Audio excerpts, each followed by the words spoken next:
I sat down with a good friend of mine, a content creator that covers a lot of different games, MMOs, multiplayer games, gacha games, that is arguably one of the biggest Black Desert online content creators, having tens of thousands of hours spent playing it, streaming it, and creating content on it to discuss the state of the game and let you guys know from the perspective of someone that is as diehard a fan as she is, whether or not the game is worth playing in 2026.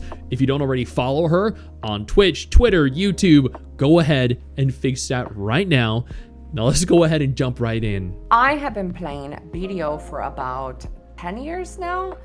I have over 37,000 hours on my account. That's crazy. That's actually, how many did you say? 37,000? Over 37,000 hours in Black Desert. And I know that the game has a lot of AFK in there, but I did a lot of mines active as well. I think that's more than I've put into WoW. I started playing World of Warcraft back in 2008. I feel like I haven't even put in close to 37,000 hours.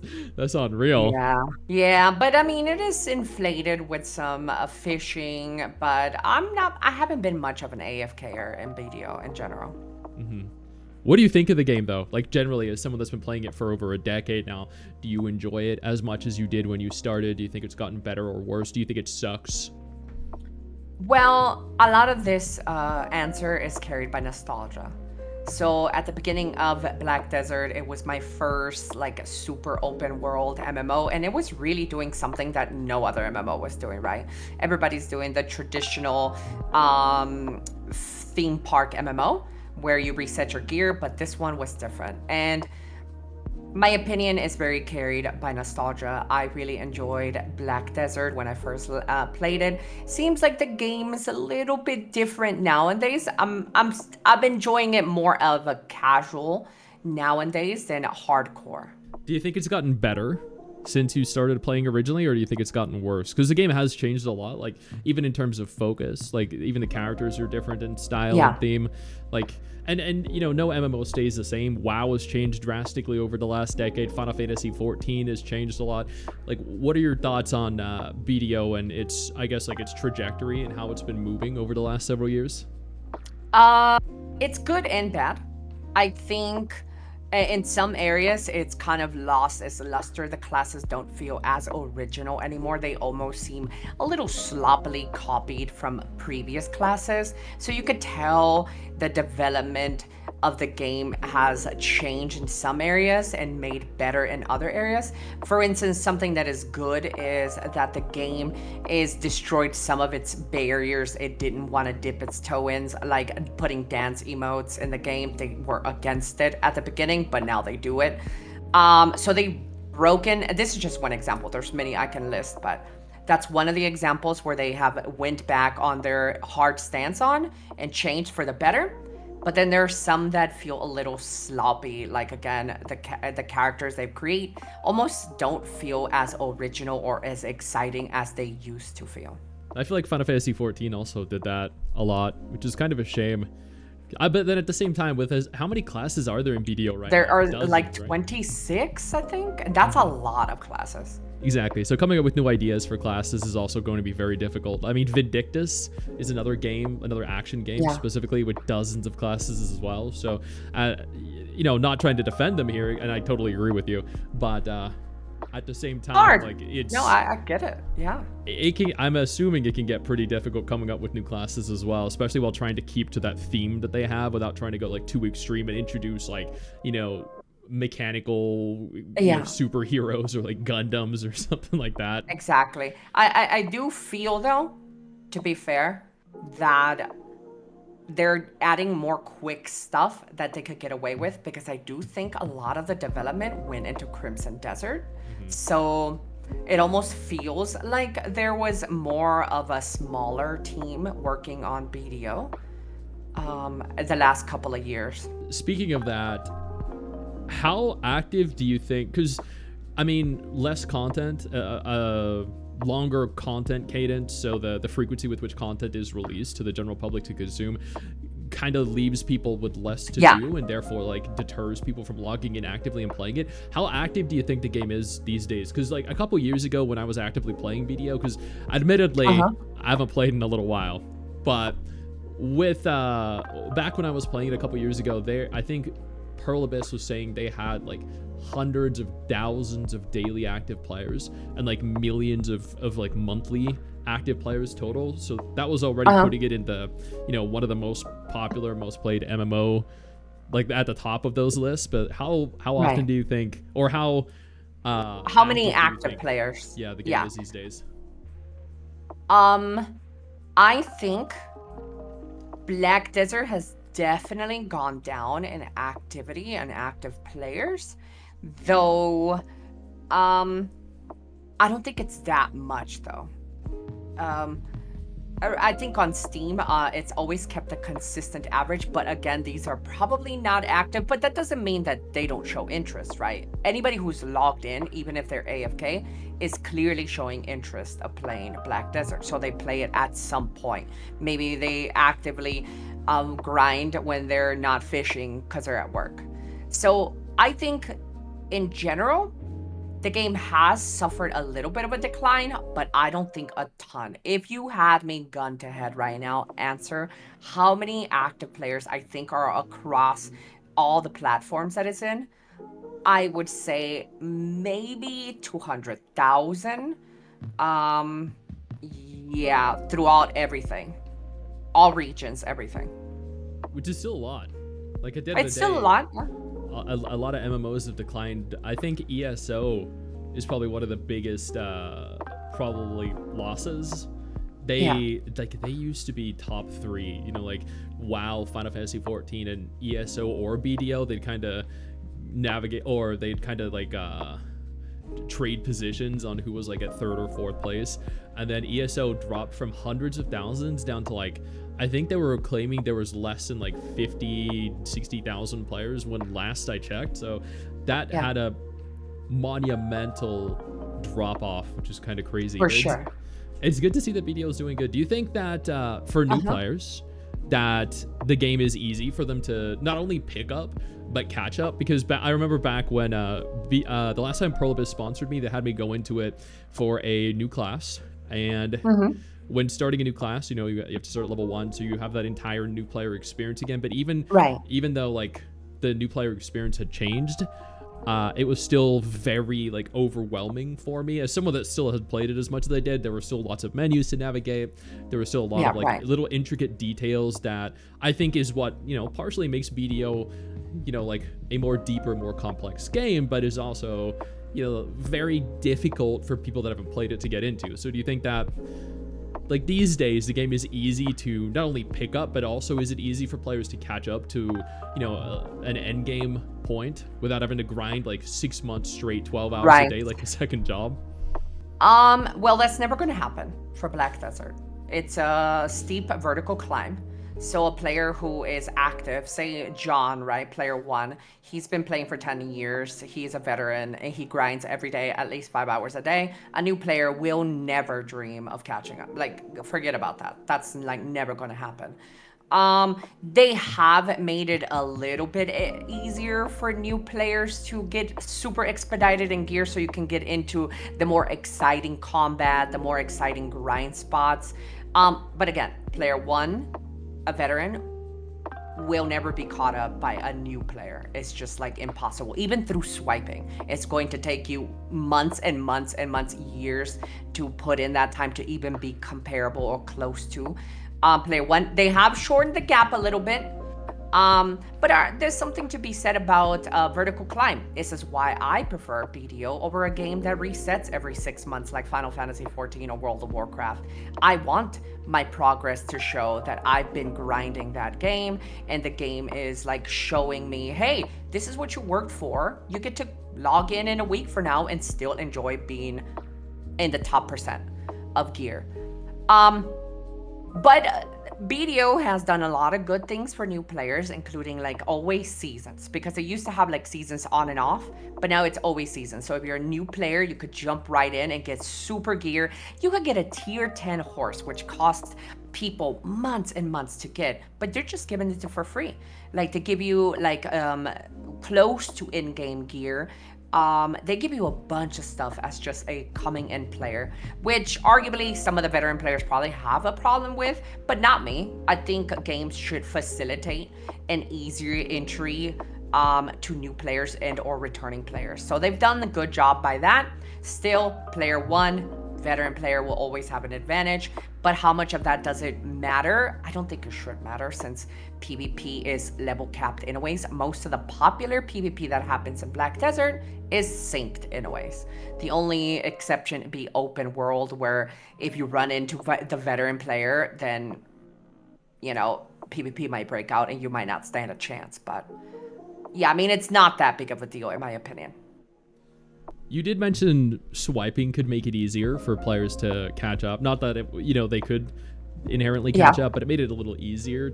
So I mean, Black Desert, for years and years, there have been countless people that have claimed it was pay to win. I never did. I always kind of thought that there was like a kind of pay for convenience, maybe pay for a little bit of advancement myself. But do you think the game is pay to win, in your opinion? Okay, in short, absolutely, yes. In a little bit longer explanation as to why I do that is because I'd rather just say yes and get it out of the way, because we can get into this like debate whether, I pay to shortcut or pay to fast, which is these little terminologies that we have created for ourselves so we can kind of feel decent that we're playing a game that you can buy power in.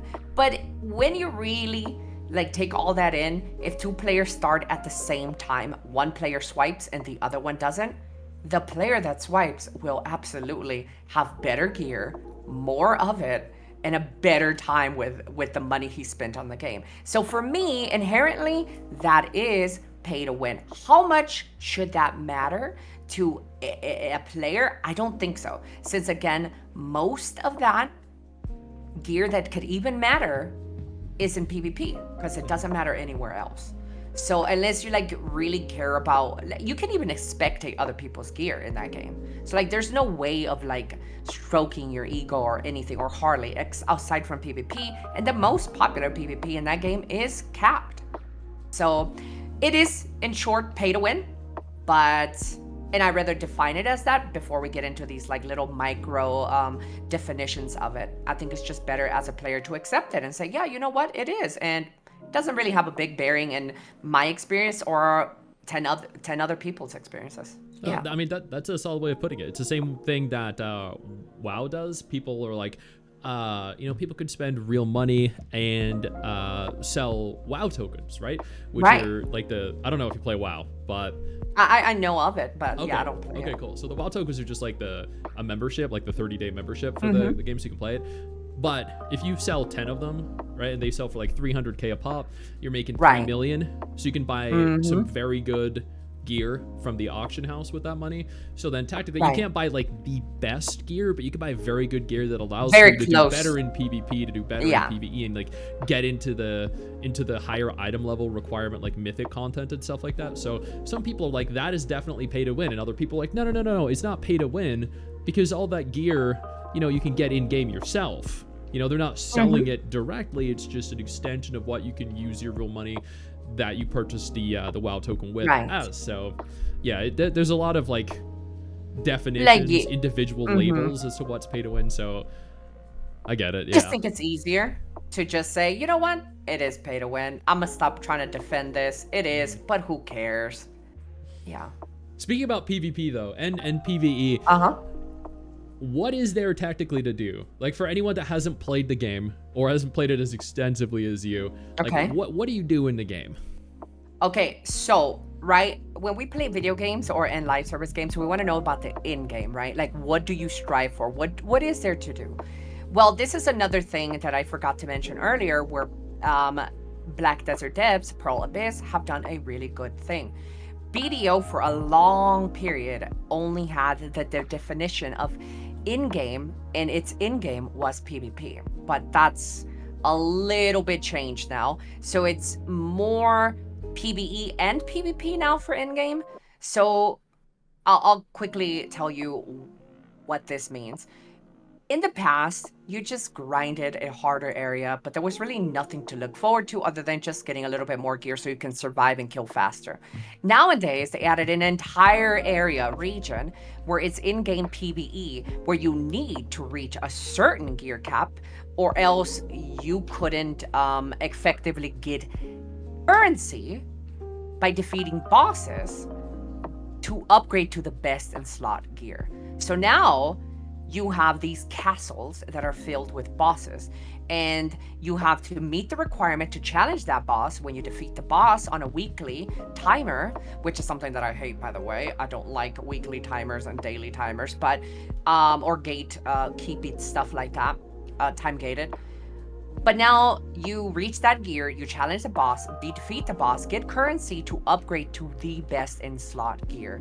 And this whole region is filled with that. And small little plug, not sponsored, they are introducing Edania Part 2, where it's the second part of that region. It's coming out pretty soon, and they'll probably will talk about it in the new Hydro Ball that's coming around the corner. But so that is the end game, something you can look forward to in PvE, and PvP is still the same thing. You can venture off an open world, but it is a little bit more dead now since they have reduced how many interactions you can potentially have in PvP now. The game has become a little bit more, in quotations, soft than it used to be by putting limitations on PvP and what you can do. So many people aren't PvPing as much open world, but they do Arena of Solar. Arena of Solar is this level capped seasonal 3v3 PvP matches. So when you're done grinding and you want a little extra fun, you queue up for a 3v3, and there's ladders for that. It doesn't take your gear into account. So anybody coming into the game as little as 1 week can jump in and just get good. Obviously, knowing the classes is going to be your bottleneck because you're competing versus people who have 10 years in the game. So yeah, there's PvP there, and they still have sieges, node wars. But the in-game of PvP newly is the whole PvE in-game that they added with the time-gated stuff. So BDO has predominantly been a PvP game from, you know, as long as I've played it. Like, people... Right. Like, WoW was a PvPvE game. Final Fantasy 14 was a PvE game. Like, there was very little focus. Yeah, it was very PvP. Little PvP. Yeah. And then BDO was always the PvP game. Exactly. So do you think that then they've kind of gotten a little bit more, you know, PvE oriented? For sure. If you had me give you percentages, I think back in the day when the PvP was at its peak, say maybe 4 years, 5 years, the game was probably 70 to 80% PvP in-game focused. That's what you geared yourself up for. But nowadays, that has drastically decreased. And I think nowadays, and I might be wrong about this, but I think now it's the opposite. I think it's 70% PvE now and 30% PvP. And I'm being generous with the PvP. I don't think many people care about the PvP. I think this also happened in a lot of MMOs, because like PvP used to be very focal point of gearing. Right. It would kind of go hand in hand with, there'd be like raiders, hardcore raiders, and then there'd be the hardcore PvPers, and they were always pushing to be like, you know, the top percentage on each server. But then I don't know, I feel like there was this big shift in the last few years where people have gotten less interested in PvP, and they're now more focused in the more difficult dungeon content, the more difficult raid content and everything. So I wonder what actually like triggered that kind of drastic shift. I don't know, but I do have a theory that MMOs appeal to an older audience. And I think old people just don't care about that anymore. They want to just chill. But that's just my theory. That is one of the components as to why there's been a major shift away from PvP, because people don't want their time to be interrupted. They just want to log in and, I don't know, have fun PvEing. I do think you're onto something though, because I think the games that a lot of MMO players that are now no longer like actively playing MMOs, or even the ones that do, that also play other games, have like gravitated towards are survival games, like multiplayer survival games, like Ark, Valheim, V Rising, Pow World, which are all like very much so PvE oriented, and then they also go to gacha games, which are all also Right. like predominantly single player, and also have very little, if any, PvP. So I feel like, I don't know, maybe the new generation of gamers are just more into PvE than they are PvP, and then you factor in the older generation is more into PvE than PvP, so you have this enormous now pool of both kind of players on both ends of the spectrum that are also only interested in Right. PvP. So I do think you're onto something, definitely. Do you think that the new PvE direction is better or worse for the health of the game or the longevity of the game? I have definitely as a person who PvP'd a lot back in the day, and I PvP in games. Um, I think PvE focus is much better. Absolutely.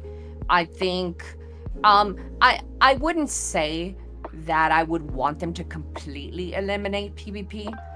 But I do think that this turnaround and focus on PvE stuff is healthier for the game. I think the way BDO used to be with always PvP on, right? And you could get ganked and you couldn't enjoy your game. Like, who wants that? Sometimes some people get off of work after working like these long hour shifts and they just want to come home and chill, but you can't even play your game because you're getting PvP'd. So like, I definitely do think that the PvE focus and PvE setting, like 70-30, is much better for BDO. I didn't like the way Pearl Abyss went about a lot of the changes. It was kind of almost cold turkey, like one day from another, boom, shift. It became a 70 PvP percent game to like now a 30%. It really was that way, and I think it alienated a lot of its PvP core base, and I don't think they should have done that. But right now, the way the game is, I do think it's more PvE focused, and I think it's the right direction. All right. Is BDO your favorite MMO, by the way? I don't think we've ever discussed this, but you've played a lot of MMOs. You also played a bunch of gacha games. You played a lot of multiplayer games. Yeah. I have played a lot of MMOs, and I have I will say that the BDO is my favorite MMO of all time. There's a close contender, Final Fantasy XI. Final Fantasy XI was before Final Fantasy XIV, and that was a bit more hardcore as well. And it was this open world. Well, it did have instances like 4 to 14, but it was this game where it had vertical progression as well. And they couldn't take that from you. It wasn't a reset like 14 is every 6 months or every year reset. In that game, the moment you logged in, you progressed your gear till forever. And I really love that component about Black Desert and Final Fantasy XI. So for me, BDO, and a close second is Final Fantasy XI. Final Fantasy XI being one of your favorite MMOs, it's existed for 17 years, more than 17 years, right? Yeah, it's a really long running game. Yeah. Do you think BDO has it in it to exist as long as Final Fantasy XI or World of Warcraft has? Do you think it's, approaching the end of its life cycle? Because they have, put a lot more focus, and you did note that they've been investing more of their staff into Crimson Desert, which is meant to slower content canons and maybe like cheaper quality stuff or like less high quality stuff. So with the bigger focus on Crimson Desert, which did very well, and I know you played it too, they've confirmed that they're now shifting focus to Dokkaevi to try and get that pushed out. Do you think that with the reduced staff size and then the reduced player pool as well, that the game is probably like starting to dwindle and then approaching an end of service in the next 5-10 years, or you think it's going to go on for God knows how long? I think it's going to go on for God knows how long. However, this is coming from a very biased perspective because I am Pearl Abyss biased. I have known the team through their ups and downs, through player retention, through player fallout. I have known the way they address their community, the way they've done it in Crimson Desert, that has to go noted as well. The amount of updates after day to perfect, to listen to feedback, to remove this, to change this, to better fit the community. I think Pearl Abyss has got it. So maybe there's not a lot of staff members working on BDO right now. I don't know how they shifted their team, or maybe I'm completely wrong and they have the same staff still. But whatever the case may be, Pearl Abyss is the reason why I think the game has it for at least 10 more years. If they don't decide to kill the game themselves to move on to BDO 2. Kind of like ArenaNet or potentially moving to Guild Wars 3 in the future. Yeah, probably, yeah. Like if they somehow manage to turn Crimson Desert into an MMO, that probably would kill BDO. Do you think Black Desert then is worth playing in 2026? Like for new players, for old players? Absolutely. Black Desert is one of the better MMOs out there, and if 10 years of Pearl Abyss support every week, weekly updates, Wednesday, balance, content, changes, events, every week, I'm not even exaggerating, it's every Wednesday, you are guaranteed to get content out of this game for what, $1? The game goes on sale so often, it's either $1, $10, or free. The game is really worth it for that amount of money that they're charging you for it. They don't charge you for expansions or anything else either. Hopefully that shines a little bit of light on the state of BDO, whether or not you should play it, and helps you out. Don't forget to follow Ellie if you haven't already. She's an incredible content creator and a good friend. I know you think that you just hit the end of the video, and technically, yeah, you have. And I know your first reaction is to close out of it at this juncture, but don't. No, instead, I urge you to take a moment here and click one of the videos on screen that are coming up in just a moment so you remain up to date with everything going on in the gacha genre. Trust me, you are not going to regret doing so. Stay flaccid.